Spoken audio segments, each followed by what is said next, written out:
Hi, this is Miss K. C. In today's video, I'll show you how to find downloaded files in Telegram using your Android device.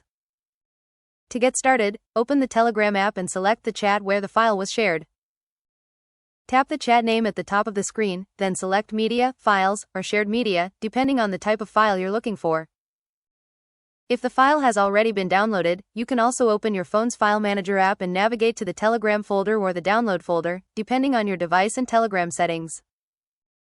From there, you'll find folders for images, videos, documents, and other downloaded files.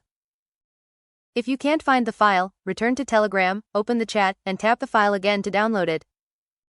Once the download is complete, you can access it from the appropriate folder on your device.